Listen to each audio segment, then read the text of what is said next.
सतर्क रहे, सजग रहे अभियान। केंद्रीय वित्त मंत्री निर्मला सीतारमण द्वारा पेश किए गए वार्षिक बजट को लेकर शहर के उद्योगपतियों की मिलीजुली प्रतिक्रिया मिल रही है। दरअसल इसे लेकर अब इंदौर एसोसिएशन ऑफ इंडस्ट्रीज से जुड़े पदाधिकारियों ने इसे आगामी 20 वर्ष की रोडमैप तैयार करने जैसा करार कर दिया है। उन्होंने कहा है कि केंद्र द्वारा पारित बजट में इंपोर्ट पर बिल्कुल लगाम जाने की कोशिश की गई है, जबकि उक्त बजट में रोजगार से लेकर छोटे बड़े उद्योगों का पूरा ख्याल रखा गया है। चर्चा में उन्होंने कहा कि स्टार्टअप पर सरकार द्वारा जोर देना भारत के भविष्य के लिए सुखद साबित होगा।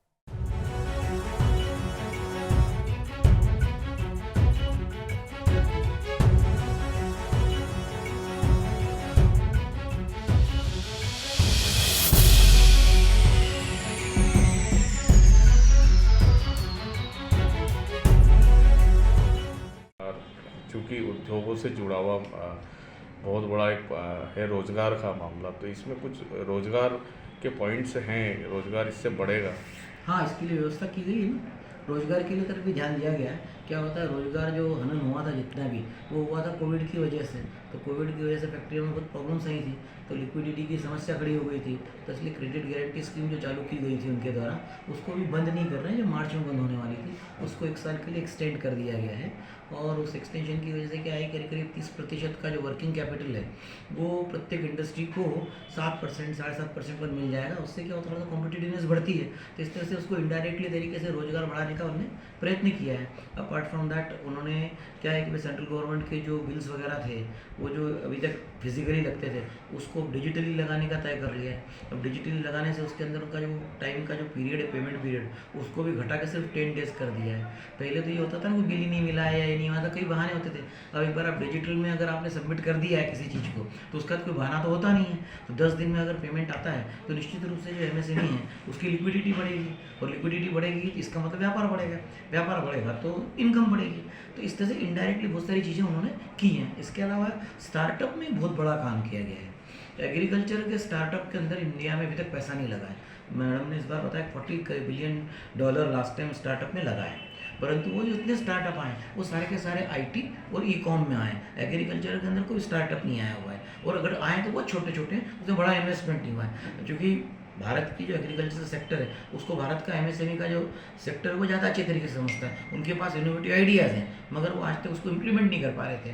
तो एग्रीकल्चरल सेक्टर में जो उन्होंने नया फंड एस्टेब्लिश किया है इसके लिए, स्टार्टअप के लिए, उससे MSME के जो ऐसे इनोवेटिव लोग हैं वो उसके अंदर उस फंड को प्राप्त कर सकेंगे, और एग्रीकल्चर के अंदर जो अपना प्रोडक्शन है उसको बूस्ट करने में फर्स्ट टाइम ऐसा मान के चलिए agriculture is connected with MSME। आपका नाम बताइए। सुनील व्यास, ऑनरेरी सेक्रेटरी है MP। ये जो बजट आया है ये उद्योग जगत के लिए काफ़ी अच्छा है, परंतु आम आदमी के लिए बजट ठीक नहीं है ना। ये बजट में थोड़ा सा और भी कुछ होता तो आम आदमी के लिए फ़ायदा होता। देवेंद्र गुप्ता। ये जो आज बजट जो आया है वो उद्योग जगत के लिए कोरोना के हिसाब से बहुत अच्छा दिया है, पर आम नागरिक जो आम मध्यम वर्गीय है उनके लिए कुछ खास इसमें कुछ दिया नहीं है। इसमें कुछ वो करना चाहिए, इसके लिए कुछ नया कुछ पहल लाना चाहिए, और आम ये जो मध्यम वर्गीय लोग हैं इनके लिए कुछ ना कुछ करना चाहिए। कोरोना की वजह से इन लोगों की महंगाई भी बढ़ रही है, भाव बढ़ रहे हैं, डीजल भाव बढ़ रहे हैं, तो उसको लेकर कुछ वही कहना है कि भैया ये पेट्रोल के जो भाव बढ़ रहे हैं, मध्यम वर्गीय इसको वहन नहीं कर पा रहा है, कई लोग नहीं वहन कर पा रहे, कोरोना का प्रकोप है ही सही, तो इस पर थोड़ा सा विचार करना चाहिए। आपका नाम? राजीव नाइक। ये काफ़ी सोच विचार के बाद मैं इस नतीजे पे पहुंचा था कि ये बजट इमीडिएट आपको फ़ायदा पहुंचाने वाला बजट नहीं है। जिस तरह की हमारी छोटी सी मांग थी कि 2.5 लाख को 5 लाख कर दिया जाए स्लैब को मिनिमम वाली, फिर पार्टनरशिप में जो टैक्स का स्लैब है उसको कम कर दिया जाए, एक्सपोर्ट टू इंपोर्ट का रेशियो को चेंज करा जाए, ईज़ ऑफ डूइंग बिजनेस में काम किया जाए, वेंचर कैपिटल के बारे में बात की जाए, तो उन सबको सरकार ने इतना ध्यान नहीं दिया।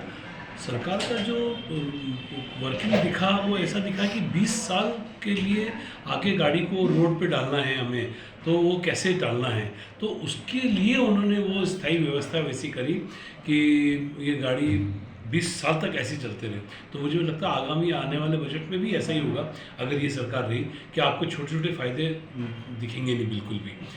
अब इसके अंदर इन्होंने क्या कहा, इंफ्रास्ट्रक्चर पे बहुत ज़्यादा स्ट्रेस करा है। इंफ्रास्ट्रक्चर कैसे कि 25,000 किलोमीटर की सड़क बनाना है, अब 25,000 के मतलब लॉजिस्टिक में पहली सरकार काम कर रही थी, कार्गो के अंदर करा, शिप के अंदर करा, अभी रोड ट्रांसपोर्ट के ऊपर 25,000 किलोमीटर। तो इंडस्ट्री को इनडायरेक्ट बेनिफिट मिलेगा। क्या होता है, बेनिफिट दो तरह से होता है ना, एक आदमी की जेब में 1,000 रुपये डाल दो, जिसके मैं भी बहुत अगेंस्ट में हूँ, और एक आदमी को ऐसा काम दो कि वो 1,000 रुपये कमा ले आराम से। तो ये वैसे ही काम है कि इनडायरेक्टली आपको गवर्नमेंट से बहुत बड़ी हेल्प मिलती है। दूसरा जो एक था हमारा कि एक्सपोर्ट टू इम्पोर्ट के रेशियो को थोड़ा सा अच्छा बनाया जाए, तो उससे इम्पोर्ट कम हो और एक्सपोर्ट ज़्यादा हो सके। उसके लिए सरकार ने कहा कि डिफेंस के जो आइटम्स बनते हैं 56 to 65% वो आइटम्स इंडिया में बनेंगे, तो उनका इम्पोर्ट हो जाएगा बंद। जब इम्पोर्ट बंद हो जाएगा तो वो इंडस्ट्रीज इंदौर में डलेंगी या इंडिया में डलेंगी, तो उसके कॉरिडोर्स बन ही रहे हैं। पिछली बार भी बात हुई थी कि झांसी के पास का पूरा एरिया वो कॉरिडोर बन रहा है, जबलपुर के पास का पूरा एरिया कॉरिडोर बन रहा है, और वहाँ पे इंडस्ट्रीज डिफेंस के आइटम्स की बनेगी।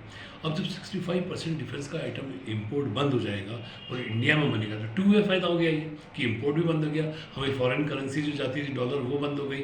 अब हम यहाँ पे बना रहे हैं, यहाँ पे बना के उसको आप सेल आउट भी कर सकते हो, मतलब एक्सपोर्ट कर सकते हो।